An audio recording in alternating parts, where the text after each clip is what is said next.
Students and parents of Coleman High School, we just want to come to you at this time and give you some information on ways that we're going to keep in communication with you and your students and help to continue education as we are open for business but not at school. We're doing home-based learning. Students, your Google Classroom page are up for all your classes, as well as teachers will be utilizing Google Hangout and Google Chats, as well as having a remind for the classes.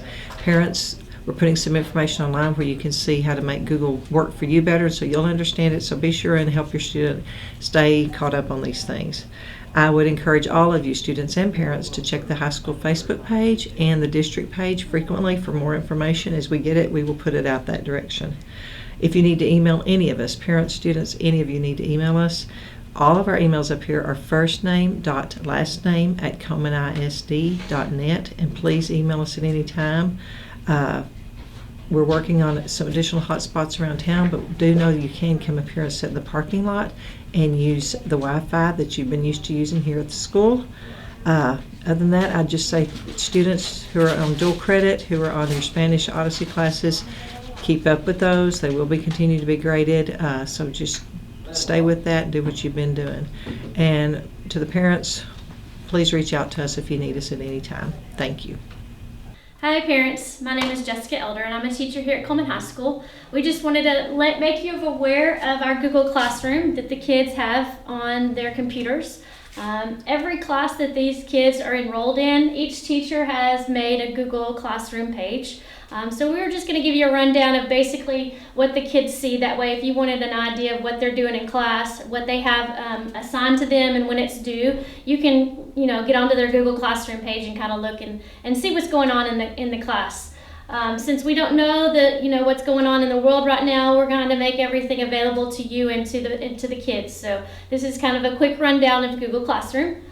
First of all, you can go to classroom.google.com, and that's how you will access the Google Classroom page. Once that pulls up, then you'll have to log in. The kids have a login and a username that they've been assigned by the school.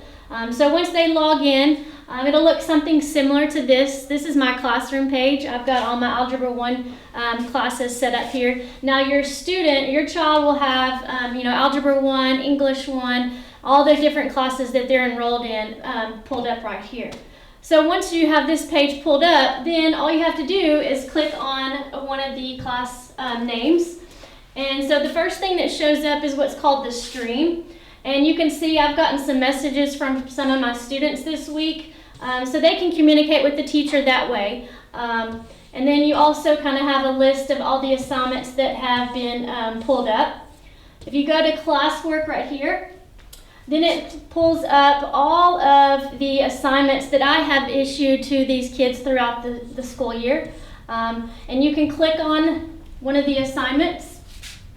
And if you notice, I've attached a PowerPoint explaining how to factor trinomials.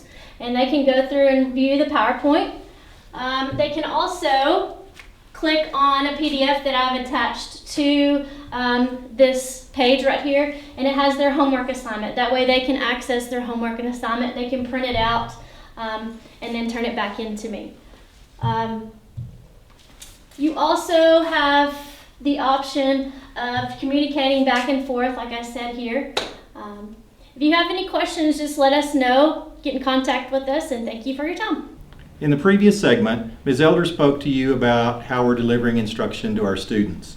And it may have been a while since you factored a trinomial expression.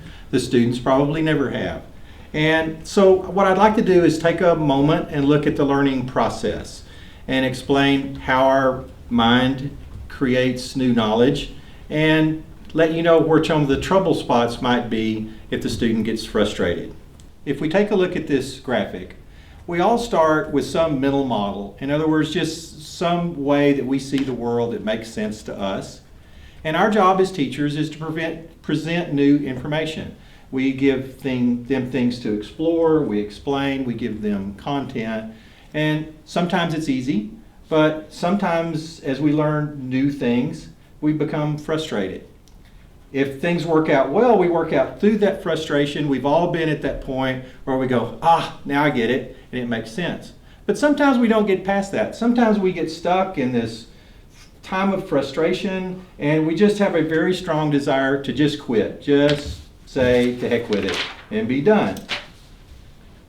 If you see your child do that, please remember to just be supportive. Remind them that learning new material is often difficult. Have some compassion.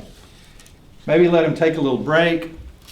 Tell them some story about a time when you had to learn something new and difficult and how you were frustrated. And if you just stick with it, you will eventually come through the other side and understand.